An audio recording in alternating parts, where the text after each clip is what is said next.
मी doctor Abhiram Dikshit. आजचा आपला विषय डॉक्टर आंबेडकरांच्या चष्म्यातून इस्लाम असा आहे. मी गेली अनेक वर्ष उत्तर अमेरिकेत राहतो आणि माझ्या नोकरी व्यवसायानिमित्त बऱ्याच युनिव्हर्सिटीजमध्ये मला जावं लागतं. तर हा जो फोटो मी तुम्हाला दाखवतोय आता स्क्रीनवर तो कोलंबिया युनिव्हर्सिटी मधला आहे. कोलंबिया युनिव्हर्सिटीमध्ये डॉक्टर बाबासाहेब आंबेडकर होते आणि अमेरिकेतल्या त्या युनिव्हर्सिटीला आपल्या या बुद्धिमान विद्यार्थ्याचा अतिशय अभिमान आहे. आणि त्यांच्या लायब्ररीमध्ये म्हणजे कोलंबिया विद्यापीठाच्या लायब्ररीमध्ये एकाच त्यांच्या विद्यार्थ्याचा फोटो आहे आणि ते म्हणजे डॉक्टर बाबासाहेब आंबेडकर. अतिशय अभिमानास्पद भारतीयांना वाटावा अशी ही घटना आहे म्हणून मी मुद्दाम जाऊन तिथे फोटो काढला की एकच विद्यार्थ्याचा पुतळा आहे त्या संपूर्ण लायब्ररीमध्ये आणि तो बाबासाहेब. बाबासाहेबांच्या इस्लाम विषयक मतांकडे आपण आता जाणार आहोत आणि त्याविषयी बोलणार आहोत. हे बोलत असताना काही गोष्टींची पथ्य पाळणं गरजेचं आहे.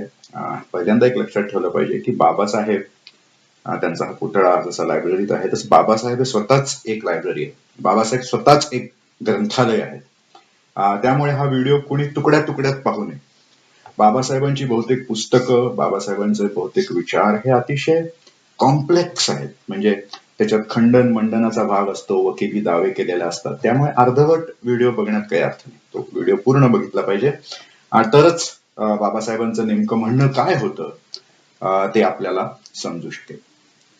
आंबेडकरांनी आपल्या लिखाणातून अनेक ठिकाणी इस्लामवर चिकित्सेची कुऱ्हाड चालवली. त्यात इस्लामची टीका आहे. इस्लाम धर्मावर म्हणतो आणि मुस्लिम समाजावर गौण अर्थाने पण मुख्यतः इस्लाम धर्मावर. पण आपण हे इथे लक्षात घेतलं पाहिजे की बाबासाहेब कोणत्याही अर्थाने हिंदुत्ववादी नाहीत. आणि खूपदा असा ग्रह होतो की इस्लामवर टीका केली तर तो माणूस हिंदुत्ववादी असला पाहिजे, असं नाहीये. बाबासाहेब हिंदुत्ववादी नाहीत. बाबासाहेबांनी स्वतः हिंदू धर्म सोडला आपल्याला माहितीये. तो धर्म चांगला नाहीये म्हणून त्यांनी सोडला. त्यांचं मत होतं की हिंदू धर्म हा चांगला धर्म नाही, माणसाची उत्क्रांती होऊ शकत नाही म्हणून त्यांनी तो सोडला. त्यामुळे ते कोणत्याही अर्थाने हिंदू धर्माचे प्रेमी नाहीत. ज्या अर्थाने आज नवहिंदुत्व आहे त्या अर्थाने ते नवहिंदुत्ववादी नाहीत. ज्या अर्थाने सावरकर किंवा गोळवलकर राष्ट्रवादी होते त्या अर्थाने ते राष्ट्रवादीही नाहीत. त्यांचा राष्ट्रवादही वेगळा आहे, कसा तो आपण बघायचा आहे. पुढे जाण्यापूर्वी आणि बाबासाहेबांची इस्लाम बद्दलची मतं समजून घेण्यापूर्वी दोन गोष्टी आपल्याला लक्षात घ्यायच्या. एक म्हणजे साहित्याचे संदर्भ कसे पाहतो. तर या भाषणासाठी आंबेडकरांच्या मी महाराष्ट्र शासनाने प्रकाशित केलेले समग्र आंबेडकर खंड हे संदर्भ म्हणून वापरले. त्याच्या प्रकाशन समितीमध्ये रासू गवई आहेत, आपले आठवले आहेत, प्रकाश आंबेडकर साहेब आहेत. बरेचसे मूळ खंड इंग्रजीत आहेत त्यामुळे मी जसं तसं इंग्रजीत म्हणून दाखवीन किंवा मराठी त्याचं भाषांतर करून म्हणून दाखवीन. पण मूळ खंड वाचणं महत्वाचं आहे. महाराष्ट्र शासनाने प्रकाशित केलेले पवार साहेब मुख्यमंत्री असताना सुरू झालं आणि अतिशय स्वागतार्ह उपक्रम आहे. ते त्या खंडातून मी संदर्भ घेतलेले आहेत. दुसरी गोष्ट अशी की बाबासाहेब अखंड लिहित गेले त्यामुळे कधी कधी त्यांच्या विचारात परस्पर विरोध एक दुसऱ्याच्या विरोधी येतं. तेव्हा बाबासाहेब असं म्हटले होते की माझं सगळ्यात शेवटचं जे मत आहे त्या विषयावरचं ते प्रमाण म्हणा. त्यानुसार आपण या व्हिडिओमध्ये जी मतं पाहणार आहोत त्यातलं बहुधा मी शेवटचं मत घेतलं. म्हणजे बाबासाहेबांचं सगळ्यात शेवटचं त्या विषयावरचं मत घेतलं. मुळात हे पुस्तक जे इस्लाम बद्दलचं फाळणीबद्दलचं आहे तेच 45, 50 आणि पुढे स्वातंत्र्यानंतर त्याच्या आवृत्त्याही निघाल्या त्यामुळे ते सर्वात अपडेटेड मत इस्लाम बद्दलचं असं म्हणायला हरकत नाही. त्याला थॉट्स ऑन पाकिस्तान हे पुस्तक आपण म्हणतो किंवा त्याचं एक नाव पाकिस्तान और पार्टिशन ऑफ इंडिया असंही आहे. त्या बऱ्याच आवृत्त्या आहेत, नावात थोडा थोडा बदल झालेला आहे. तर ते जे पुस्तक आहे त्याची महाराष्ट्र शासनाची आवृत्ती आपण वापरत आहोत याच्यासाठी. आपण सुरुवात करूया, विषय प्रवेश करूया. बाबासाहेब इस्लाम बद्दल काय विचार करत होते. पहिला प्रश्न अगदी क्रुशियल, कारण बाबासाहेब हे समतेचे सैनिक होते. इस्लाम मध्ये समता आहे का, बाबासाहेबांचं काय मत होतं. पाकिस्तान और पार्टिशन ऑफ इंडिया हे जे सुप्रसिद्ध ग्रंथ आहे बाबासाहेबांचा, त्यांनी या विषयावर एक अख्खं प्रकरण लिहिलं. त्या प्रकरणाचं नाव आहे सोशल स्टॅग्नेशन. त्यात आंबेडकर चर्चा करतात की इस्लाममध्ये समता आहे का नाही. या सोशल स्टॅग्नेशन प्रकरणामध्ये त्या प्रकरणाच्या पहिल्याच पानावर बाबासाहेबांचं असं वाक्य आहे की केवळ हिंदूत सामाजिक वैगुण्य आहेत आणि मुस्लिमांच्यात नाही आहेत, हा भ्रम आहे. ते असा उलटा प्रश्न विचारतात की कुठले दुर्गुण, जातीभेद वगैरे जे काय आहे, बालविवाह, हे फक्त हिंदूत आहेत आणि मुस्लिमांत नाही, असं कोणता दुर्गुण आहे? लोकांना असं वाटतं की इस्लाम हा बंधुत्वाची भाषा करतो आणि मग सगळ्यांना असं वाटतं की इस्लाममध्ये गुलामी नाही.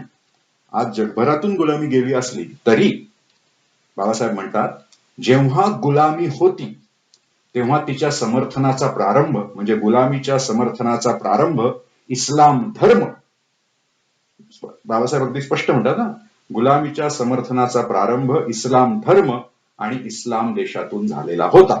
इंग्लिश मधलं मूळ वाक्य असं आहे, support was derived from Islam and Islamic countries. 8वा खंड, पान नंबर 228. बालविवाह, जातीभेद, हे सगळे जे दुर्गुण आहेत ते हिंदू आणि मुसलमान या दोन्हीत आहेत. हे त्यांनी सांख्यिकी आधाराने दाखवलंय, म्हणजे स्टॅटिस्टिकल मीन्स वापरून दाखवलंय.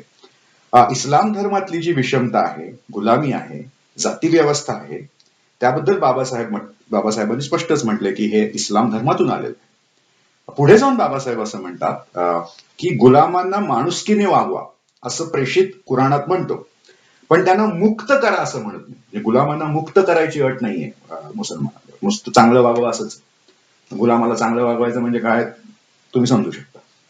तर इस्लाम धर्मानुसार गुलामांना मुक्त करायचे बंधन मुस्लिमांवर नाही, गुलामाला चांगले वागवत गुलाम ठेवा, असा इस्लाम धर्माची शिकवण आहे, असं आंबेडकरांनी जाणीवपूर्वक तिथे लिहिलेलं आहे. या प्रकरणामध्ये इस्लाममध्ये गुलामी आहे. पुढे बाबासाहेबांनी इस्लाम धर्मातली ही जी विषमता आहे, धर्मातून आलेली, कुराणमधून आलेली, त्यांच्या धर्मग्रंथातून आलेली, ती गुलामी आणि ती सगळी विषमतेची वेगवेगळी रूपं घेऊन धर्मात शिल्लक आहे हे दाखवून देत याच पुस्तकाच्या, म्हणजे खंड 8, पान नंबर 219 वर बाबासाहेबांनी एक कोष्टक दिलंय, म्हणजे तक्ता दिलाय. त्याच्यामध्ये सगळ्या मुस्लिमांच्या जाती आहेत, म्हणजे त्याचे मुख्य 3 वर्ण दिलेत इस्लाम मधले. त्रैवर्णिक समाज व्यवस्था आहे इस्लाम मध्ये. अशरफ, अजलफ आणि अर्जल असे ते 3 वर्ण आहेत इस्लाम मध्ये. जसे हिंदू चातुर्वर्ण आहेत तसे इस्लाम मध्ये 3 वर्ण आहेत. आणि मुस्लिमातल्या अर्जल वर्गाला, म्हणजे जो शेवटचा वर्ग या तुम्हाला टेबलमध्ये दिसतोय, त्याला बाबासाहेब म्हणतात डिग्रेडेड क्लास, म्हणजे पददलित. म्हणजे हाही एक वर्ग इस्लाम मध्ये आहे आणि त्याचा प्रारंभ इस्लाम धर्मातून, गुलामीतून, असा तिथून आहे विषमतेचा. हे बाबासाहेबांनी अगदी स्पष्टपणे म्हटलंय. म्हणजे ही समाज हे जरी असली तरी त्याला धार्मिक पाठिंबा, धर्मग्रंथांचा पाठिंबा आहे. पुढे सेन्सस सुप्रिटेंडंटचे दाखले देत बाबासाहेब म्हणतात की मुस्लिमांना मध्ये जातीबाहेर लग्नाला प्रतिबंध आहे, व्यवसायावर आधारित असं जाती निर्धारण आहे. हे पान नंबर 229-30 वर म्हणतात 8व्या खंडाच्या. आणि त्या पुढे जाऊन आंबेडकर असं म्हणतात की जेव्हा जाती व्यवस्था हे सगळं कोष्टक आपण पाहिलंच की हिंदूंप्रमाणे मुस्लिमात ही सर्व वाईट चाली आहेत आणि काही गोष्टी या हिंदूपेक्षा अधिक वाईट आहेत. आणि या अधिकच्या वाईट गोष्टी ज्या आहेत त्यातली एक गोष्ट म्हणजे बुरखा. बुरख्याबद्दल बाबासाहेबांनी अतिशय स्पष्ट भूमिका घेतलेली आहे आणि त्याबद्दलची चिकित्सा केलेली आहे. बाबासाहेब असं म्हणतात की रस्त्यावर चालणाऱ्या बुरखाधारी स्त्रिया हे भारतातील एक भीषण आणि गलिच्छ दृश्य आहे. कारण असं, बाबासाहेबांचा व्यक्ती स्वातंत्र्याला पाठिंबा होता आणि धार्मिकतेची पुटं घालून ठराविक वेश घालणं, स्त्रियांनी स्वतःला झाकून घेणं, हे बाबासाहेबांना मान्य नव्हतं. म्हणून ते म्हणतात मोस्ट हिडियस साईट, असे त्यांनी इंग्रजी शब्द वापरले की बुरखा ही मोस्ट हिडियस साईट आहे. आणि त्याची कारण ते असं देतात की बुरख्याचे आरोग्यावर गंभीर असे दुष्परिणाम होतात. मुस्लिम स्त्रियांमध्ये अॅनिमिया, टीबी, पायरिया यासारखे रोग खूप जास्त प्रमाणात आहेत. अनेकांची शरीरं क्षतिग्रस्त, हातपाय व्याधीग्रस्त, हाडं बाहेर आलेली आणि कणे वाकलेले, पेल्विक आजार आणि हृदयरोग याचं प्रमाणही अधिक आहे. आणि या सर्व शारीरिक आजारांचं कारण मुस्लिम स्त्रियांमध्ये जे आहेत त्याचं एक कारण बुरखा आहे. बुरखा मुस्लिम स्त्रीचं शारीरिक आणि मानसिक पोषण होऊ देत नाही, अशी अतिशय स्पष्ट भूमिका डॉक्टर बाबासाहेब आंबेडकर घेतात त्यांच्या याच खंडामध्ये. ते पुढे जाऊन असं म्हणतात आणि या बुरखा पद्धतीच्या उगमाची त्यांनी चर्चा केलेली आहे 230-231 पानावर, खंड क्रमांक 8. बाबासाहेब असं म्हणतात की बुरख्याची जी कारणं आहेत बुरखा पद्धती मागची, ती लैंगिक साशंकतेत आहेत आणि त्याचे मुस्लिम स्त्रिया आणि पुरुषांवरही गंभीर असे परिणाम झाले. याच्यामुळे मुस्लिम पुरुषांचा घराबाहेरच्या स्त्रियांशी स्वच्छ आणि मोकळा असा संपर्क बाधित झालाय. अशा प्रकारची बंधनं ही पुरुषांच्या नीतिमत्तेवरही घातक परिणाम करत असतात. त्यासाठी स्त्री पुरुषांचा संपर्क तोडणारी अशी ही व्यवस्था आहे बुरखा पद्धती. त्यामुळे वाईट प्रवृत्ती जन्म घेऊ शकतात आणि हे सांगायला कोणी मानसशास्त्राची गरज नाही, मानसशास्त्रज्ञाची गरज नाही, सायकॅट्रिस्टची गरज नाही की अशा प्रकारे स्त्री पुरुषांचा संपर्क तोडला तर वाईट प्रवृत्ती उदयाला येऊ शकतात. अशा धार्मिक बंधनांमुळे लैंगिक अतिवासना आणि इतर अनैसर्गिक रोगट सवयींचा प्रादुर्भाव या समाजात होतो. बुरख्यामुळे त्यांनी अजून एक सांगितलं की हे जसं मुस्लिमांना अपायकारक ठरतो, मुस्लिम समाजाला अपायकारक ठरतो बुरखा, तसंच हिंदू मुस्लिम एकतेलाही हा बाधक ठरतो. कारण मुस्लिम स्त्रिया कधी हिंदू मुस्लिम संवादात भागच घेत नाही. हे बुरख्यामुळे हिंदू मुस्लिम संवादातही बाधा येते. आणि अतिशयोक्त वाटलं तरी हिंदूंचं म्हणणं बरोबरच आहे की एका बाजूचे स्त्री पुरुष म्हणजे हिंदू स्त्री पुरुष आणि दुसऱ्या बाजूचे फक्त पुरुष यांचा निर्भीड संवाद होणार कसा. म्हणजे मुस्लिम स्त्रियांनी यायला पाहिजे असेल सामाजिक चर्चांमध्ये तर त्यांना या बुरखा आणि इतर ह्याच्यातून बाहेर काढून आधुनिक समाज व्यवस्थेत आणलं पाहिजे असं बाबासाहेबांचं मत होतं. बाबासाहेबांनी हे बुरखा, मुस्लिम स्त्रिया, पॉलिगॅमी म्हणजे बहुविवाह पद्धती याच्याबद्दल खूप लिहिलंय. आजचा मुख्य विषय तो नाही म्हणून मी जात नाही, पण त्यांनी असं म्हटलंय की एक पुरुष 4 विवाह करतो, स्त्रिया मात्र एकच करू शकतात. हा अन्याय आहे स्त्रियांवर. असेल तर समान दोघांना अधिकार नाही येथे, वेगवेगळे अधिकार आहेत आणि ह्याच्यामुळे ह्या प्रकारच्या बहुपत्नीत्व आणि अशा प्रकारच्या विधींमुळे मुस्लिम स्त्री हा एक दयनीय प्राणी झालेला आहे. बाबासाहेबांनी शब्द वापरला तिथे, दयनीय प्राणी. आणि शेवटी निष्कर्ष काढताना ते असं म्हणतात म्हणजे सामाजिक सुधारणा आणि इस्लाम याच्याबद्दल बोलताना की जातीय स्तर म्हणजे आपण मग अशी पाहिलं अशरफ, अर्जल असे वेगवेगळे त्रिवर्ण मुसलमानांना ज्यात आहेत, वेगवेगळ्या जाती आहेत आणि स्त्री पुरुष अशा दोन्ही प्रकारची विषमता मुस्लिमांमध्ये आहे आणि त्याचा प्रारंभ किंवा त्याचं समर्थन हे इस्लामी धर्मशास्त्रात आहे असा निष्कर्ष बाबासाहेबांनी काढलेला आहे. पुढे या बाबतीत अजून एक महत्वाचा मुद्दा आपण विचारात घेतला पाहिजे बाबासाहेबांचे इस्लाम विषयक विचार बघत असताना की बौद्ध धर्म आणि इस्लाम याच्या संबंधाबद्दल बाबासाहेब काय म्हणतात. याच्या बाबतीत मी मगाशी म्हटलं की वेगवेगळ्या वेळी त्यांनी वेगवेगळे विचार मांडलेले आहेत, पण ते स्वतःच असं म्हटले होते की माझे सगळ्यात शेवटचे विचार जे असतील ते प्रमाण माना. सर्व धर्माची चिकित्सा करून झाल्यावर बाबासाहेबांनी हिंदू धर्म सोडला कारण त्यांना हिंदू धर्म आवडत नव्हता. आपण आधीच पाहिलं ते हिंदुत्ववादी नाहीत. तर बाबासाहेबांना बुद्धाचा मार्ग योग्य वाटला आणि बुद्ध धर्माच्या ऐतिहासिक उदय आणि अस्ताची त्यांनी तपशीलवार मीमांसा केली. अनेक ठिकाणी त्यांनी वेगवेगळी कारणं दिली आणि सगळ्यात शेवटचं मत हे माझं प्रमाण मानावं असं ते अनेकदा म्हणतात, अनुयायांना निक्षून सांगतात. त्यामुळे आपण त्यांचं शेवटचं मत बघू. 23 जून 1956 म्हणजे त्यांच्या महानिर्वाणापूर्वी बाबासाहेबांच्या 6 महिने बोलले ते बाबासाहेब, महानिर्वाणापूर्वी 6 महिने. 23 जून 1956 अखिल भारतीय बौद्धजन समितीच्या दिल्लीतल्या सभेत बाबासाहेब काय म्हणतात. बाबासाहेब म्हणतात की मुसलमानांनी या देशावर आक्रमण करून बौद्ध विहारांचा नाश करून बौद्ध मूर्ती फोडल्यामुळे त्यांना बुत शिकन म्हणजे मूर्ती फोडणारे असे म्हटले जाते. म्हणजे मुसलमान अफजल खानांनी आपल्या शिवाजी महाराजांनी ज्याला मारलं तो अफजल खान, त्यांनी स्वतःला बुत शिकन पदवी लावून घेतली होती. बुत शिकन अभिमानाने लावली होती. अर्थात बाबासाहेबांनी या बुत शिकन पदवीचा अर्थ आपल्याला इथे सांगितला की बौद्ध मूर्ती फोडल्यामुळे तो त्यांनी अभिमानाने ते लावून घेतात. बुत शिकन मूर्ती फोडणारे. बुद्ध हा मूर्तीसाठीचा जो शब्द आहे तो बुद्ध या शब्दाचाच अपभ्रंश आहे. बुद्ध या शब्दाचाच एक रूप आहे असं बाबासाहेब म्हणतात. आणि पुढे ते असे म्हटले होते की मुस्लिमांच्या बौद्ध धर्मावरील आक्रमणाबाबत मी एक पुस्तक लिहित आहे. मुसलमानांनी बौद्ध आणि हिंदू या दोघांवर आक्रमण केलं, दोघांची मंदिरं उद्ध्वस्त केली, बऱ्याच बौद्ध भिक्खूंची मुसलमानांनी कत्तल केली, त्यामुळे काही भिक्खूंनी देशाटन केलं. त्यामुळे मग प्रश्न असा झाला की बौद्ध अनुयायांना आपण कोणाचं अनुसरण करावं हेच कळेन असं झालं आणि बौद्ध अनुयायी अंधकारात साचपडत राहिले आणि बुद्ध धर्माचा भारतात जो विनाश झाला त्याचं एक कारण हे मुस्लिम आक्रमकांनी मंदिरं बुद्धांची तोडून, स्तूप तोडून त्यांच्या भिक्खूंची कत्तल केल्यामुळे मार्गदर्शन करायला कोणी उरलं नाही, म्हणून बुद्ध धर्माचा भारतातून नाश झाला असा बाबासाहेबांनी एक निष्कर्ष काढलाय. आपण याला कॉर्नरी म्हणजे आजच्या काळातलं उदाहरण पाहू शकतो. मी तो फोटो दाखवलाय.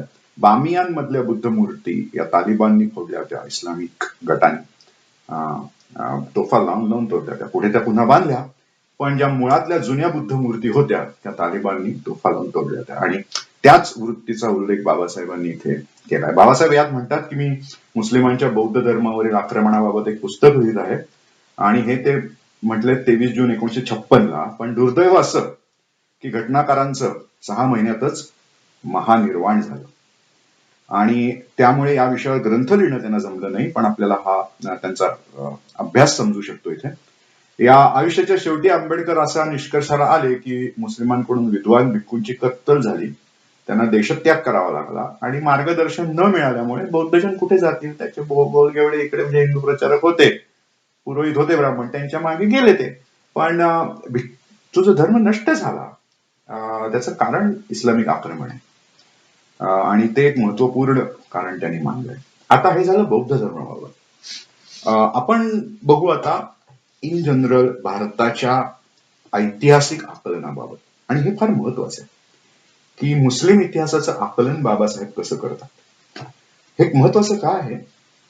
कारण हल्लीचे जे पुरोगामी किंवा जे म्हणतात की आम्ही बाबासाहेबांचे अनुयायी आहे, ते याच्या एक्झॅक्ट उलट आकलन आपल्याला सांगतात. ते आपल्याला सांगतात की इस्लाममध्ये समता होती म्हणून इथून तिथे गेले, म्हणून धर्मांतर झाली, मुसलमान भारतात आले ते पैशासाठी लूटमार करायला आले वगैरे वगैरे, मंदिरं फोडली पैशासाठी फोडली, धार्मिक भांडण नव्हतं, हिंदू मुसलमान धार्मिक भांडणच नाही, शिवाजी महाराज औरंगजेबाचा संघर्ष धार्मिकच नव्हता. अशा प्रकारच्या वेगवेगळ्या गोष्टी आपल्याला हे पुरोगामी लोक सांगत असतात. पण बाबासाहेबांचं मत तसं नव्हतं. बाबासाहेबांचं मत नेमकं काय होतं ते आपण जाणून घेऊया. आणि नेमके बाबासाहेबांचे हे विचार लपवून ठेवले जातात विशिष्ट राजकीय कारणांसाठी, विशिष्ट राजकीय पक्षाच्या प्रचारासाठी. तर बाबासाहेबांचं मत काय होतं इस्लामिक आक्रमणाबाबत? तर बाबासाहेब असं म्हणतात, खंड 8 पान नंबर 55, की भारतातील मुस्लिम प्रवेश हे केवळ जमीन आणि लुटमार यासाठी नाहीत. आर्थिक राजकीय कारणाप्रमाणे भारतात इस्लामचा प्रचार करणं हे धार्मिक कारणही आक्रमणामागे महत्वाचं आहे असं डॉक्टर आंबेडकर म्हणतात.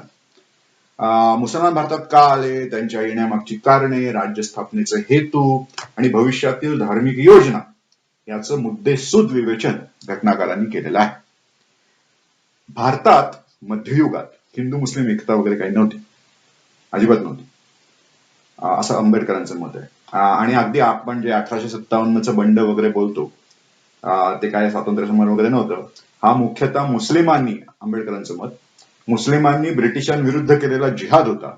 600 वर्ष या देशाचे मालक म्हणून मुसलमान वावरत होते. ब्रिटिश राज्यात त्यांना हिंदू मुसलमानांना जो समान दर्जा ब्रिटिशांनी दिला ते मुसलमानांना सहन होत नव्हतं, कारण ते स्वतःला राजे समजत होते.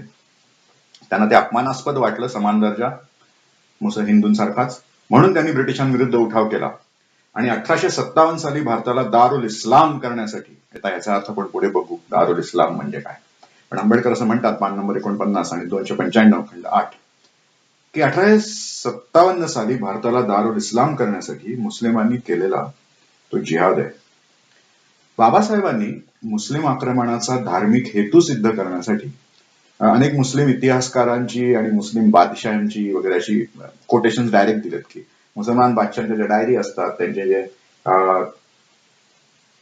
अखबार असतात, दरबारी रेकॉर्ड्स असतात, त्यातून हे घेतलंय त्यांनी. उदाहरणार्थ तैमूर नावाचा जो इस्लामी बादशाह आहे भारतावरचा आक्रमक, त्याची उद्धृत केलेली बाबासाहेबांनी वाक्य अशी आहेत, आपल्या पुस्तकात बाबासाहेबांनी त्याचा हेतू सांगायला. त्यात तैमूर असं म्हणतो की माझ्या हिंदुस्थानवरील आक्रमणाचा हेतू काफिरांविरुद्धची मोहीम चालवून त्यांना अल्लाच्या धर्मात आणणे हा आहे. प्रेषित मोहम्मदाच्या आज्ञेनुसार काफिरी श्रद्धांचे भंजन करून सर्व देवता समभावाचे उच्चाटन करून देवळे आणि मूर्त्या यांच्यापासून हिंदुस्थान मुक्त केला तर मला गाझी आणि मुजाहिद म्हटलं जाईल, असं तैमूर बादशाह म्हणतो. आणि बाबासाहेबांनी हा कोट तैमूरचा त्यांच्या ग्रंथात दिलाय, खंड 8 पान नंबर 56. म्हणजे भारतात मुस्लिमांचं जे आक्रमण आहे तर धार्मिक कारण आहे. त्यांना इथले धर्म, लोकल धर्म नष्ट करायचे होते. बौद्ध, जैन, हिंदू, शीख जे होते ते, आणि इस्लामची स्थापना करायची होती. हा इस्लामी आक्रमणाचा हेतू आहे असं बाबासाहेबांनी अतिशय स्पष्टपणे म्हटलेलं आहे. पुढे बाबासाहेब असं म्हणतात, मुस्लिम हल्ल्यांमागच्या धार्मिक हेतूचं विवेचन करताना, की इस्लामी धर्माने जगाची वाटणी 2 भागात केली, जे दारुल हर्ब आणि दारुल इस्लाम. आता हे आपण समजून घेऊ काय. दारुल हर्ब म्हणजे ते अरब वरून आले. दारुल हर्ब म्हणजे युद्धभूमी, शत्रुभूमी, जिथे मुस्लिमांचं राज्य नाहीये, शरिया कायदा नाहीये, अशी भूमी. आणि अशी जी भूमी आहे दारुल हर्ब, त्याला बनवायचं दारुल इस्लाम, म्हणजे त्याच्यावर इस्लामचं राजवट आली पाहिजे. इस्लामी राजवट म्हणजे काय, तर शरियाची राजवट, इस्लाम धर्माची राजवट, इस्लाम धर्मानुसार राजवट चालणार, शरिया कायद्यानुसार त्याची राजवट चालणार. म्हणजे चोरीला काय केला, दगडाने ठेचून कधी मारायचं, कुराणचा अपमान केला तर दगडाने ठेचून मारायचं, मोहम्मदा विषयी वाईट साईट बोललं किंवा चित्रवित्र काढलं मोहम्मद पैगंबराचं तर शिरच्छेदाची शिक्षा वगैरे, हे सगळे शर्यतचे जे कायदे आहेत ते लागू करायचे भारतामध्ये. हे मुस्लिम आक्रमणाचे हेतू आहेत. आर्थिक आणि राजकीय हे आहेत गौण आहेत, मुख्य हेतू धार्मिक आहे असं बाबासाहेबांचं म्हणणं आहे. म्हणून ते म्हणतात की इस्लामी जगाने म्हणजे इस्लाम धर्माने, असं शब्द त्यांचा इस्लाम धर्माने असा आहे, खंड 8 पान नंबर 295-96 याच्यावर येते, इस्लाम धर्माने जगाची वाटणी 2 भागात केली, दारुल हर्ब, दारुल इस्लाम. आणि त्या दारुल हर्बला दारुल इस्लाम बनवण्यासाठी जिहाद करणं हे प्रत्येक मुसलमानाचं धार्मिक कर्तव्य आहे असं बाबासाहेब म्हणतात. त्यांनी जिजिया कराबद्दल ही काही माहिती दिलेली आहे याच पुस्तकामध्ये. आणि जिजिया कर लावण्यामागचा हेतू स्पष्ट करताना बाबासाहेबांनी परत एक कोट उद्धृत केलाय. अल्लाउद्दीन खिलजी हा जो बादशाह होता आक्रमक, आणि त्याचा काझी, या दोघांच्यातला संवाद बाबासाहेब उद्धृत करतात. बाबासाहेब म्हणतात की हिंदूंना, म्हणजे बाबासाहेब हा जो उतारा देतात काझी आणि अल्लाउद्दीन खिलजीचा, त्याच्यामध्ये तो काझी अल्लाउद्दीन खिलजीला सांगतोय, आणि बाबासाहेब हे आपल्याला दाखवून देतात की अल्लाह सांगतो की हिंदूंना हिंद गुलामीत म्हणजे धिम्मी ठेवणं, गुलामीत ठेवणं हे आपलं म्हणजे मुसलमानांचं धार्मिक स्वातंत्र्य आहे. कारण हिंदू हे आपल्या प्रेषितांचे कडवे शत्रू आहेत, आणि आपल्या प्रेषितांनी आपल्याला आज्ञा केली आहे की हिंदूंना एकतर इस्लामी बनवा, नाहीतर ठार मारा, बंधक बनवा, त्यांच्या मालमत्ता लुटा. आणि त्यातल्या त्यात आपण हनिफी पंथाचे आहे, त्याच्यामुळे आपण त्यांना जिजिया घेऊन सोडतो, म्हणजे जिजिया ही आपण एक सूट देतोय त्यांना. हनिफी सोडून इतर पंथ जर बघितले तर हिंदूंपुढे हा जिजिया कर देऊन जीव वाचवायचा पर्याय नाहीये. हिंदूंपुढे 2च पर्याय आहेत, एक तर इस्लाम स्वीकारा, नाहीतर मृत्यू स्वीकारा. इस्लाम किंवा मृत्यू, 2च पर्याय. हा जो काझीचा आणि अल्लाउद्दीन खिलजीचा संवाद बाबासाहेब सांगतात, त्या उद्धृतानंतर बाबासाहेबांनी जो निष्कर्ष काढलाय तो फार महत्वाचा आहे. पान नंबर 63 खंड 8 बाबासाहेब म्हणतात, मोहम्मद गझनी पासून अहमद शाह अब्दाली पर्यंतची 762 वर्षांची कालकथा ही अशी आहे. हे कशानंतर म्हणतात बाबासाहेब की हिंदूंपुढे 2च पर्याय आहेत, इस्लाम किंवा मृत्यू. अशा प्रकारे विचार करणारी जिहादी आक्रमणं भारतावर झाली. आणि हे फक्त एक आक्रमण नव्हे अल्लाउद्दीन खिलजीचं, मोहम्मद गझनी पासून अहमद शाह अब्दाली पर्यंत 762 वर्षाची कालकथा आहे असं बाबासाहेब म्हणतात. पुढे जाऊन याच इस्लामी आक्रमणातून पुढे पाकिस्तान बनलं असा बाबासाहेबांचा होरा आहे. आणि हे पुस्तकच मुळात पाकिस्तानवर आहे. त्यामुळे पाकिस्तान का बनलं याची चर्चा बाबासाहेबांनी पुढे केली. बाबासाहेब म्हणतात की पाकिस्तान बनायचं कारण काय, म्हणजे इन जनरल बघा, आपण हिंदू लोक एकमेकात भांडत असतो आणि भांडायचं असं असतं की पाकिस्तान बनलं हे वाईट झालं काहीतरी असं आपल्याला वाटत असतं आणि मग त्याचा दोष कोणाला द्यायचा. मग आपण काँग्रेसचे हिंदू हा दोष भाजपच्या हिंदूंना देतात, म्हणजे सावरकर म्हण, गोळवलकर म्हण, आणि भाजपचे हिंदू हा दोष काँग्रेसच्या हिंदूंना देतात, म्हणजे गांधी म्हणा, तुमचे नेहरू म्हणा, पटेल म्हणा. आंबेडकर असं ह्याच्यात पडत नाही, ज्या हिंदूंच्या मध्ये नाही पडत ते. आणि मला वाटतं ही शहाणपणाची भूमिका किंवा अधिक विजनरी भूमिका बाबासाहेब घेतात, कारण ते तसे मनाने हिंदूच नव्हते. त्यामुळे हिंदूंचा जो खुळेपणा चालतो एकमेकाला दोष द्यायचा, त्यात ते पडत नाहीत. ते त्याचं खरं कारण शोधतात, पाकिस्तान का बनलं याचं. आणि ते खरं कारण सांगताना सांगतात की मुस्लिमांच्या दृष्टीने हिंदू काफिर आहेत. पान नंबर 8, खंड क्रमांक 8, पान नंबर 301. बाबासाहेब लिहितात, मुस्लिमांच्या दृष्टीनं हिंदू काफिर आहेत आणि काफरांची लायकी मान सन्मान द्यायची नाही. इस्लामनुसार काफिर हा जन्मानेच नीच, इंग्रजी शब्द बाबासाहेबांनी वापरलाय लो बॉर्न, आणि दर्जाहीन, इंग्रजी शब्द बाबासाहेबांनी वापरलाय विदाउट स्टेटस. की इस्लामनुसार काफिर जन्मानेच लो बॉर्न, विदाउट स्टेटस, नीच आणि दर्जाहीन असतात. आणि काफिर शासित जे देश असतात भारतासारखे, लोकसंख्या हिंदूंची जास्त, काफिर शासित देश आहे लोकशाही म्हणजे, काफिर शासित देशाला दार उल हरब म्हणतात. हे सर्व पाहता मुसलमान लोक हिंदू सरकारचे आदेश पाळणार नाहीत हे सिद्ध करायला आणखी पुराव्याची गरज नाही. खंड 8, 301, पान नंबर. म्हणजे पाकिस्तान बनण्यामागचं मुख्य कारण धार्मिक आहे. ते इस्लाम धर्मातून आलंय, कुराण, हदीस आणि इस्लामिक धर्मपरंपरातून आलेलं आहे. हा दारुल हरब आहे अखंड भारत, त्याच्यामुळे त्या शासनाचे आदेश मुसलमान पाळणार नाहीत. त्याशिवाय पान नंबर 330 वर, याच पुस्तकाच्या खंड 8, पान नंबर 330 वर बाबासाहेब अजून पुढे जाऊन म्हणतात की इस्लामचं जे बंधुत्व आहे, म्हणजे इस्लामिक उम्मा बद्दल इथे बोलतात, की इस्लामचा जो बंधुभाव आहे हा सर्व मानवांसाठी नाहीये. ते फक्त जे उम्मत आहे किंवा बंधुभाव आहे तो फक्त मुसलमानांपुरता मर्यादित आहे. मुस्लिम बंधू संघासाठी, म्हणजे मुस्लिम ब्रदरहुडसाठी त्यांचे सगळे प्रेम आणि फायदे आहेत. जे मुस्लिम ब्रदरहुडच्या बाहेर आहेत त्यांच्याकरता इस्लाममध्ये घृणा आणि शत्रुत्व याशिवाय काही नाही. हे भारताला आपली मातृभूमी किंवा हिंदूंना बांधव मानण्याची परवानगी, हिंदूंशी प्रेमाने राहण्याची परवानगी इस्लाम धर्म सच्च्या मुसलमानाला देत नाही. म्हणजे इस्लाम पाळणारा जो सच्चा मुसलमान असेल तो हिंदूंना बांधव आणि भारताला आपली मातृभूमी मानू शकत नाही जोपर्यंत तिथे इस्लामिक राजवट येत नाही, असं बाबासाहेब म्हणतात. खंड 8, पान क्रमांक 330. इथे नीट समजून घ्या की बाबासाहेब हे फाळणीचे पुरस्कर्ते आहेत. हे नीट समजून घ्या. आपण एकमेकांना दोष देतो, बाबासाहेब दोष देत नाही देते कोणाला. फाळणी का झाली, फाळणी हे वाईट असं ते मानत नाही. अर्थात फाळणीमध्ये जो हिंसाचार झाला, फाळणीमध्ये जे बलात्कार झाले, खून झाले, हे वाईटच, हे कोणीही म्हणेल की हिंसा व्हायला नकोच. पण मुळात फाळणी करणे आणि न करणे ह्या विषयावर ते बोलतायत. हिंसाचाराचं समर्थन नाही करत आहेत. ते म्हणतात की फाळणी झाली हे हिंदूंसाठी चांगलं झालं का वाईट झालं हे आपण बघा. तुम्ही जमीन गेली बघू नका. हिंदू समाजाच्या राजकारणासाठी काय झालं.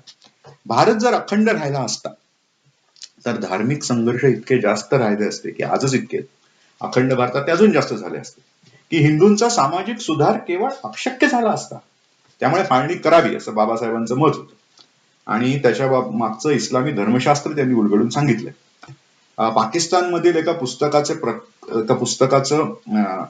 पाकिस्तानचं जो पुस्तक आहे खंड 8, त्याच्या एक प्रकरण नॅशनल फ्रस्ट्रेशन नावाचं आहे, राष्ट्रीय फ्रस्ट्रेशन. त्यातल्या पान नंबर 328 ते 330 या पानांवर त्यांनी हिंदू मुस्लिम अशी चिकित्सा केली दोघांची, त्या प्रश्नाची, म्हणजे हिंदू मुस्लिम प्रश्न का झाला. त्यात बाबासाहेब अगदी स्पष्टपणे म्हणतात, वन लाईन, ब्रिटिशांच्या फोडा आणि झोडा या नीतीमुळे हिंदू मुस्लिम संबंध बिघडले नाहीत. म्हणजे ब्रिटिशांनी फोडाझोडा केलं म्हणून ही भांडणं आहेत, चूक. हे ब्रिटिशांमुळे झालेलं नाही. ब्रिटिशांच्या पूर्वीपासून भांडणं होतीच. ती शिवकाळात होती, खिलजीच्या काळात होती, गझनीच्या काळात होती, तेव्हा ब्रिटिश औषधालाही नव्हते. हिंदू मुस्लिमातील राजकीय भांडण हा ऐतिहासिक, धार्मिक आणि सामाजिक सांस्कृतिक घटक परस्पर विरोधी, आंबेडकरांनी अँटीपॅथिक शब्द वापरला, परस्पर विरोधी असल्याचा परिणाम आहे. पान नंबर 229 खंड 8. ते म्हणतात की अकबर, कबीर सारखे काही झाले बरे लोक, पण त्यांचा काही इष्ट परिणाम झालेला नाहीये. आणि याचं अधिक विश्लेषण त्यांनी केलंय की जे बंधू संघ आहे, इस्लामिक ब्रदरहुड आहे, ते मुसलमानांपुरतं आहे. जे मुसलमान नाही त्यांच्यासाठी घृणा, त्या काफरांसाठी घृणा, शत्रुत्व, हे मुस्लिमांची धार्मिक शिकवण आहे. कुराण, हदीस, शरियामधून आलेली आहे. पुढे जाऊन आंबेडकर असं म्हणतात की जी फाळणी झाली, अगेन फाळणी म्हणजे हिंसाचार नाही. आपण फाळणी म्हटलं की आपल्याला आठवतं त्यावेळी झालेले खून, बलात्कार, दंगली, त्याबद्दल बाबासाहेब बोलत नाही. हे पुस्तक फाळणीच्या आधी लिहिले, तेव्हा त्यात खून, बलात्कार, दंगली झाल्या नव्हत्या. पण त्याच्याशिवाय ही फाळणी होऊ शकली असती ना, त्याच्याशिवाय होऊ शकली असती, त्याच्याबद्दल बाबासाहेब बोलतात. ते म्हणतात की जी फाळणी झाली येणं केनं प्रकारेनं, ती हिंदूंच्या हिताची आहे. आणि याच्याबद्दल बाबासाहेब फाळणी पूर्वी काय म्हटले होते आणि फाळणी नंतर काय म्हटले होते, दोन्ही आपण बघू. फाळणी पूर्वी 1940 साली, म्हणजे फाळणी व्हायला अजून 7 वर्ष, 1940 साली बाबासाहेब म्हणतात की जर फाळणी झाली नाही तर भारत हे एक परिणाम शून्य राज्य बनेल, युसलेस. फाळणी नाही झाली तर जणू जिवंत प्रेत, न पुरलेला मृतदेह. फाळणी नाही झाली तर भारत असा बनेल. याचं कारण असं आहे की फाळणी मुस्लिम लोकसंख्येची झाली, हे समजून घ्या. भारत जेव्हा अखंड होता तेव्हा मुस्लिम लोकसंख्या 30-35% आसपास होती असं मानलं जातं. आणि 28 म्हणतात काही लोक, 30 म्हणतात, बरीच जास्त होती, आतापेक्षा दुपटीहून जास्त होती.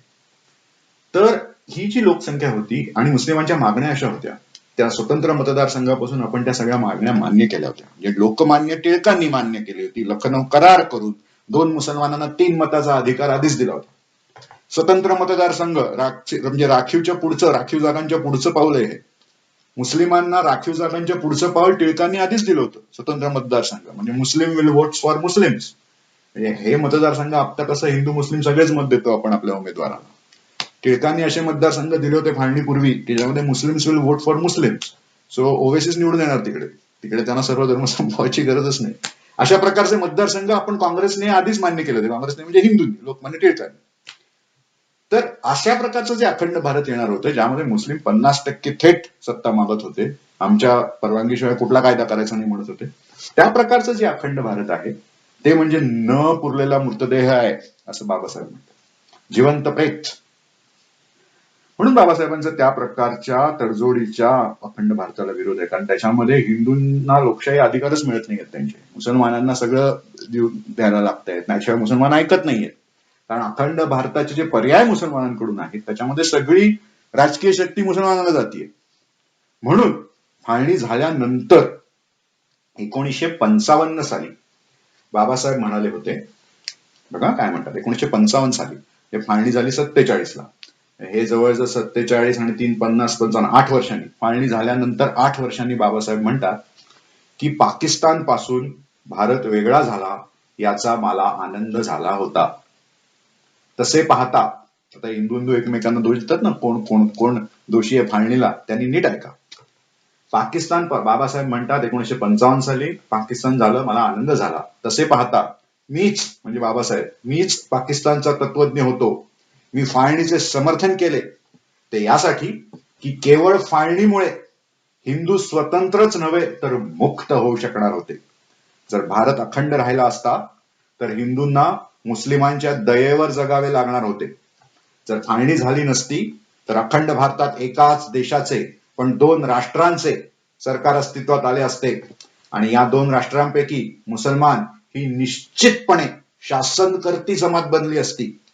म्हणजे राजकारणाच्या लोकसंख्येच्या बळावर फाळणी मुस्लिम लोकसंख्येची झाली, लक्षात घ्या. तर या 30च्या आसपासच्या लोकसंख्येच्या बळावर मुस्लिम ही राज्यकर्ती समाज बनली असती. काँग्रेसच्या हिंदूंनी त्यांना सगळे अधिकार देऊन टाकले होते टिळकांपासून, स्वतंत्र मतदारसंघ दिले होते, सबकुच दिले होतं, तुमच्यावर राज्य केलं असतं त्यांनी. म्हणून फाळणी झाली, चांगलं झालं.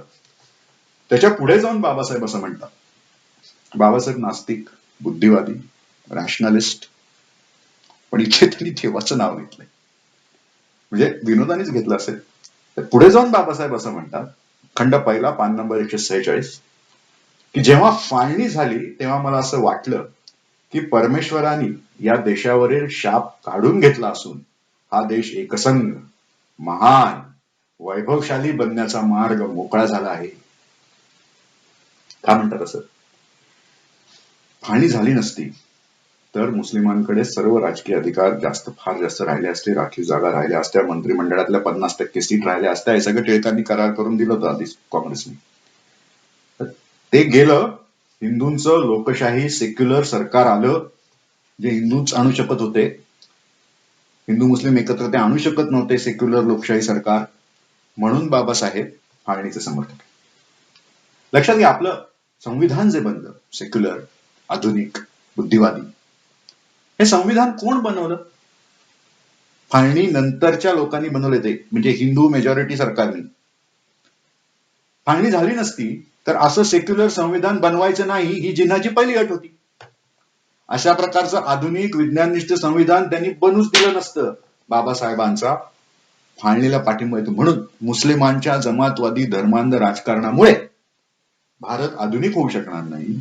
आधुनिक सेक्युलर संविधान, विज्ञाननिष्ठ संविधान आपल्याला बनवता येणार नाही. म्हणून त्यांचा फाळणीला पाठिंबा होता. आणि त्यांनी गोष्ट सांगितलं होतं की हे जे फाळणी वगैरे आलंय हे इस्लाम मधून आलंय, तुम्ही हे थांबू शकत नाही, हे राजकीय नाही आहे, धार्मिक आहे. आणि जोपर्यंत धर्म आहे तोपर्यंत ती मागणी राहणार आणि तो काफर द्वेष राहणार, तोही धर्मातून आलाय. फाळणी हिंदूंच्या हिताची आहे. फाळणी नंतर किंवा फाळणीच्या आसपास जे हिंदू मुस्लिम राजकारण चाललं होतं, मग अशी मी टिळकांच्या लखनौ कराराचा उल्लेख केला.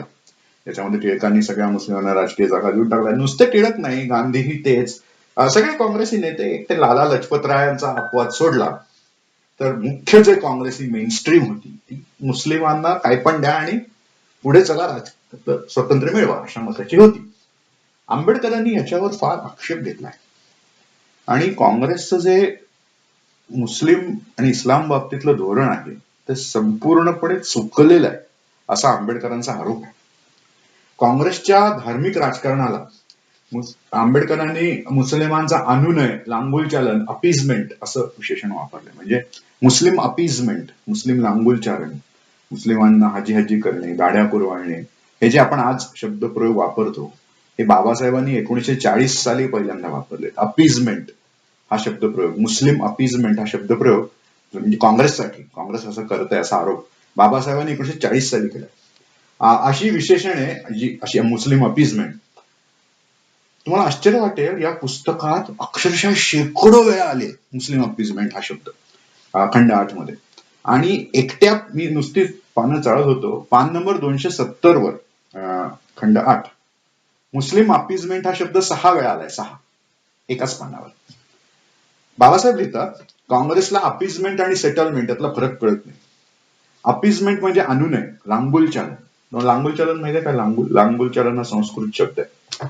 लांगुल म्हणजे संस्कृत मध्ये शेपूट आणि चालन म्हणजे हलवणे. एक कुत्र जसं मालकासमोर उभं राहून शेपूट हलवतं त्याला म्हणतात लांगुल चालन. तर आंबेडकर तो शब्द वापरतात, अपीजमेंट, अनुनय, लांगुलचालन. ह्याच्यामधला आणि सेटलमेंट मधला फरक काँग्रेसला कळत नाही. तुमचा जो आक्रमक आहे, आक्रमण करताय, त्याचं हृदय तुम्हाला जिंकायचंय, ठीक आहे. ते हृदय जिंकण्यासाठी त्यांनी केलेले खून, बलात्कार, निष्पापांच्या लुटमारीकडे दुर्लक्ष करणे ही काँग्रेसची अपीजमेंटची नीती आहे. मी जिंका मुसलमानचं हृदय, हिंदू मुस्लिम एकता करा, पण कशी? खून, बलात्कार, निष्पापांची लुटमार त्याकडे दुर्लक्ष करून? या काँग्रेसच्या अपीजमेंटला कोणत्याही मर्यादा नाही आहेत. बाबासाहेबांचे शब्द आहेत, पान नंबर 270 खंड 8. या काँग्रेसच्या लांगुलचालनाला, अपीजमेंटला कुठल्या मर्यादा नाहीयेत. सेटलमेंट हा त्याच्यावरचा पर्याय पाहिजे. सेटलमेंट म्हणजे दोन्ही बाजू समाधानी होतील अशी मर्यादित तडजोड. मुस्लिमांना धार्मिक आधारावर सवलती दिल्यास त्यांची आक्रमकता वाढीच लागलेली दिसते आपल्याला. आणि या सर्व सवलतींचा अर्थ ते हिंदूंचा भ्याडपणा असा मुस्लिम घेतात, डिफिटिझम असा घेतात. काँग्रेसच्या अपीजमेंटमुळे एक दिवस ते हिटलरचे जसे चोचले पुरवले दोस्त राष्ट्रांनी आधी आणि नंतर त्यांच्या बोडक्यावर बसला, तशी हिंदूंची परिस्थिती होईल. इथे मुस्लिम लीगला आणि मुस्लिम इस्लामी राजकारणाला आंबेडकरांनी हिटलरची उपमा दिली. हिटलरची उपमा कुणाला दिली? इस्लामिक अग्रेशनला. आणि हिंदूंना त्यांनी दोस्त राष्ट्रांची उपमा दिली. आणि ते असं म्हणतात की तुम्ही यांचे चोचले पुरवत एक दिवस हिटलरसारखे डोक्यावर बसतील तुमच्या. काँग्रेसच्या या अपीसमेंटमुळे आणि लांगुल चालनामुळे त्याच्या भविष्यात फार गंभीर परिणाम होतील असंही बाबासाहेब म्हणतात. आणि बाबासाहेबांनी इशारा दिला होता की हिंदू हे भविष्यात अधिक अधिक आक्रमक होत जातील. आणि हे आपल्याला दिसतंय की हिंदू समाजात सुद्धा अशीच गुंडगिरी आणि वाईट प्रकार वाढीस लागलेले आहेत. धर्मांध राजकारण वाढीस लागलेलं आहे. सनातन प्रभात वगैरे टाईप लोक जी प्रत्यक्षात धर्माचं म्हणजे काय म्हणतात त्याला थिओक्रेटिक स्टेटची मागणी करणारे सनातन सारखे सनातनी वाढीस लागलेले ते वाईट आहे. इस्लाम सारखं इस्लामला जसं शर्यतचं राज्य हवं असतं, जुनं दगडांनी ठेचून बिचून मारायचं, तसं यांना मनुस्मृतीचं राज्य हवं हेही वाईट आहे. आणि हे काँग्रेसच्या लांगुल चलनामुळे होत आहे असं बाबासाहेब म्हणतात. की बाबासाहेब पुढे आणि त्याची चिकित्सा करतात की आता जे हिंदू आक्रमक होत चाललेत आणि जे मुस्लिम आक्रमक आहेत याच्यात फरक काय, की मुस्लिम अतिरेक आहे हा अंगभूत आहे म्हणतात ते, की नेटिव्ह आहे, नेटिव्ह इंडो तो हिंदूंपेक्षा जुना आहे आणि इस्लामिक संस्कृतीचा अंग आहे. आणि हिंदूंचा अतिरेक हा आजकाल नव्याने प्रतिक्रिया म्हणून आलाय. पण आज या बाबतीत मुसलमान पुढे असले तर हिंदूच कदाचित त्यांना ओलांडून पुढे जातील असं म्हणतात ते पान नंबर 249 खंड 8 वर 249 खंड 8, की मुस्लिम अतिरेक हा त्यांचा अंगभूत आहे, त्याच्या धर्मातून आलाय. हिंदूंचा हा प्रतिक्रिया म्हणून आलाय. पण एक दिवस हिंदू त्यांच्या पुढे जातील या आवेडेपणा. हे दोन समाज अशाच प्रकारे धर्मावरून भांडत राहिले तर भारताचं काय होईल याचं चित्र बाबासाहेब आपल्या समोर 1940 साली उभे करतात. आणि आज फाळणी होऊन गेली. काही वर्षाच्या शांततेनंतर पाकिस्तान आणि बांगलादेशच्या तुलनेत भारताने दैदिप्यमान अशी प्रगती केली. पण हिंदू मुस्लिम संघर्ष आणि राजकीय धार्मिक असं हे सगळं चालूच आहे. आणि त्या मागची जी चिकित्सा बाबासाहेबांनी केली आहे ती नीट समजून घेणार आहे का आपण. बाबासाहेब म्हणतात मुस्लिम अतिरेक, मुस्लिम अग्रेशन, मुस्लिम राजकारण हे इस्लाम मधून आलंय, इस्लाम धर्मातून आलंय, समजून घ्या. भारतावरची मुस्लिम आक्रमणं ही इस्लाम प्रसार करण्यासाठी आहेत, हिंदू धर्म नष्ट करण्यासाठी, समजून घ्या. यातला इस्लामचा अँगल समजून घ्या. आजच्या सुद्धा मुस्लिम राजकारणामागे एक इस्लामिक प्रबळ स्वतःचं राज्य, खिलाफत, व्हॉटेवर स्थापन करायची इच्छा आहे हे समजून घ्या. इतर काफिरांना तुच्छ मानणे, बौद्ध, जैन, शीख, हिंदूंना तुच्छ मानणे हे इस्लामिक शिकवण आहे धर्माची, धर्मग्रंथांची, परंपरेची, संस्कृतीची, कुराण हदीसची बाबासाहेब म्हणतात. हे नीट समजून घ्या. आणि अशी आपल्याला भांडणं जर थांबवायची असतील तर ती आधी चिकित्सा करावी लागते आणि आता आपल्याला त्याच्या उपायाकडे हळूहळू यायला. तर बाबासाहेबांनी उपाय काय सांगितला आहे, हिंदू मुस्लिम समस्येवरचा उपाय काय म्हणतात बाबासाहेब. त्याचा दोन त्याचे मार्ग आहेत. एक, फ्रीडम ऑफ रिलिजन आणि फ्रीडम फ्रॉम रिलिजन. बघा काय. सो आपल्याला अत्यंत चुकीचे ह्याच्यावरचे मार्ग सांगितले. सर्व धर्म समभाव असं आपल्याला वाटतं हिंदू मुस्लिम समस्येवरचा मार्ग. बाबासाहेबांना मान्य नाही सर्व धर्म समभाव. सर्व देव नमस्कारा केशवम प्रति गच्छति आकाशात पतितम तोयम यथा गच्छति सागरात. सर्व देव नमस्कार हा केशवम प्रति गच्छति. कुठल्याही देवाला केलेला नमस्कार शेवटी एकाच देवाला जातो. ही हिंदू धर्माची शिकवण आहे, हे सेक्युलरिझम नव्हे. आणि बाबासाहेबांना हे मान्य पण नाही सगळे समान, सगळे छान, सगळे धर्म चांगले वगैरे, हे बाबासाहेबांना मान्य नाही. आणि त्यांना वाटतं की हा त्याच्यावरचा उपाय नाही आणि प्रश्न वाढतात. कारण एका धर्माची शिकवण दुसऱ्याला नष्ट करा. तुम्ही दोघांना चांगलं म्हटलं तर कसं चालेल. तुम्ही म्हणतात एक म्हणतोय तुला नष्ट करणं माझं का, तुम्ही म्हणता तुम्ही दोन्ही समान. अशी कशी आहे, दोन्ही धर्म, सगळे धर्म समान नसतात, सगळ्या धर्मांची शिकवणी सारखी नसते, सगळे धर्म चांगलेही नसतात. माझ्या मते तर कुठलेच धर्म चांगले नसतात. काही धर्म थोडे वाईट असतात, काही धर्म जास्त वाईट असतात. जास्त वाईट कुठला, कमी वाईट कुठला, एवढंच आपल्याला ठरवता येतं. तर बाबासाहेब याच्यावरचा उपाय काय सांगतात. सेक्युलरिझम म्हणजे सर्व धर्म समभाव नव्हे. सेक्युलरिझम म्हणजे धर्म दूर ठेवा, शासनाच्या निर्णयांमध्ये धर्म आणू नका, म्हणजे सेक्युलरिझम. हा सर्व धर्म समभावाच्या एक्झॅक्ट विरुद्ध शब्द. त्यात धर्माचं स्थान पारलौकिक श्रद्धेपुरतं असतं. इथं किती विवाह करावेत, बुरखा घालावा का, याचं कुठलंच धार्मिक स्वातंत्र्य मिळत नाही सेक्युलरिझम मध्ये. अस्पृश्यता पाळावी का, ते नाही मिळत. सर्व गोष्टी कायदा सुव्यवस्था शासनाच्या आधारे येतात. आणि बाबासाहेबांची घटना आणि सगळी कलम ही सेक्युलर आहे. सेक्युलर म्हणजे कुठल्याच धर्माला फाजील धर्म स्वातंत्र्य नाही. दुर्दैव असं की याच घटनेत अंधश्रुती असणारा समान नागरी कायदा अजूनही होत नाही. बाबासाहेबांना हवा होता समान नागरी कायदा, तो खरा सेक्युलर कायदा आहे. काँग्रेसच्याही राज्यात झाला नाही, भाजपाच्याही राज्यात नाही, शासन सेक्युलर राहत नाही आणि तलाक पीडित मुस्लिमांना न्याय देण्यासाठी पुरेसे काही करत नाही. असो, तर समान नागरी कायदा केला जात नाही, सेक्युलरिझम येत नाही, मुस्लिम धार्मिक कायदे काढून टाकले जात नाहीत, ही अडचण आहे, हिंदू मुस्लिम समस्येचं कारण आहे. आता सेक्युलरिझम म्हणजे थोडक्यात काय सांगतो, आपण भाषणाच्या शेवटाकडे आलो. तुम्ही कल्पना करा, तुम्ही एका ट्रेन मधून चाललाय आणि ट्रेन मध्ये अंधार आहे आणि बोगद्यातून ट्रेन चालली, तुमच्या समोर एक सुंदर अशी अप्सरा बसलेली आहे आणि तुम्हाला मनातल्या मनात तिच्यावर खूप प्रेम वाटते.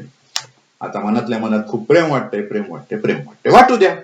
असं मनातल्या मनात प्रेम करण्याचं सगळं स्वातंत्र्य ती अप्सरा तुम्हाला देते. तुम्ही तिला डोळा मारला की काय खायचं? चप्पल. सेक्युलरिझम तसं. मनातल्या मनात तुम्ही इस्लामवर प्रेम करा, म्हणा मी जन्नत मध्ये जाणार, दारुल हरब बोला, जिहाद बोला, मनातल्या मनात, मनातल्या मनात तुम्ही बोला मी मनुस्मृती मानतो, मी अस्पृश्यता, मनातल्या मनात, मनातल्या मनात. प्रत्यक्ष वागणूक केली की काय त्याचे दंड पडते. ती अप्सरा येते चप्पल घेऊन. तसं थोडक्यात सेक्युलरिझम म्हणजे धर्म फक्त मनात पाळायचा, डोक्यात. प्रत्यक्ष या इहलोकात कसं वागायचं याचे सर्व कायदे शासन ठरवणार, घटना ठरवणार, कायदा ठरवणार, म्हणजे सेक्युलरिझम. आणि बाबासाहेबांचा हा उपाय आहे याच्यावर. समान नागरी कायदा हा उपाय आहे, शासनाने खरं सेक्युलर राहणं हा उपाय आहे. आणि दुसरा एक उपाय जो मुस्लिम समाजाच्या हिताचा आहे, आणि आता इथे आपण भाषण संपवतोय, की बाबासाहेबांनी जी इस्लामची कठोर चिकित्सा केली, ते काय मुसलमानचे शत्रू होते का? ते काय हिंदुत्ववादी होते का? हिंदुत्ववादी तर नव्हतेच, त्यांनी तर हिंदू धर्म सोडून दिला. ते काय मुसलमानचे शत्रू होते का? नाही. लक्षात घ्या, बाबासाहेबांनी मनुस्मृती जाळली, आपण ती फेकून दिली सगळी जाती व्यवस्था, आणि आपण ती मनुस्मृती जाळून पुढे चाललो. आपली प्रगती झाली, हिंदू समाज प्रगत झाला. आपण जाती व्यवस्था जाळली, तोडून टाकतो.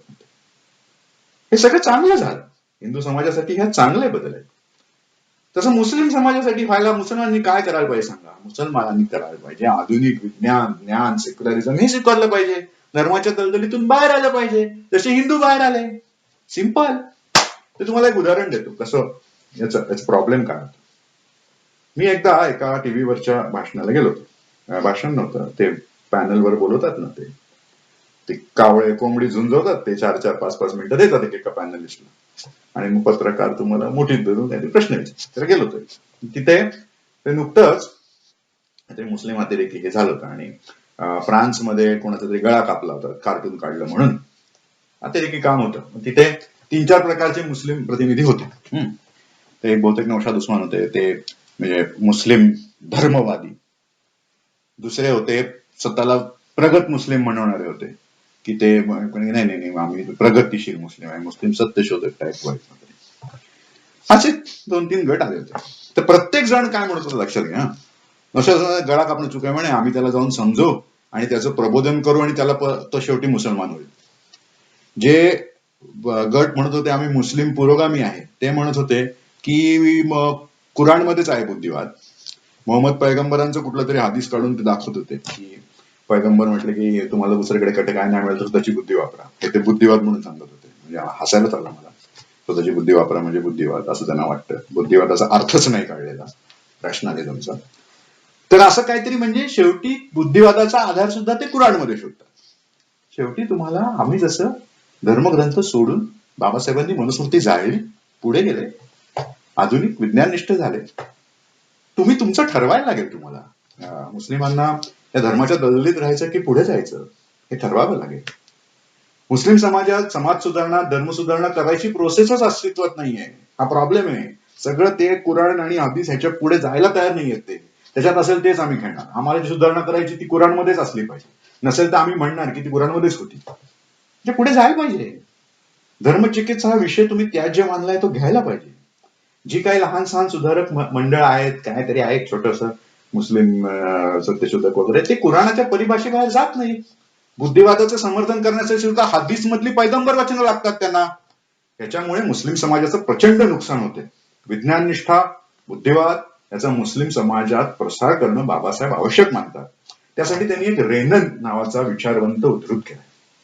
रेनन हा बुद्धिवादी रॅशनलिस्ट होता आणि खंड 8 235 पानावर बाबासाहेबांनी त्याला उद्धृत करून म्हटलंय की इस्लाम हा विज्ञानालाच सतत शत्रू समजत आहे आणि हेच त्यांचं एकमेव सातत्य कंटिन्युटी आहे इस्लामची. पण हे सातत्य धोकादायक आहे.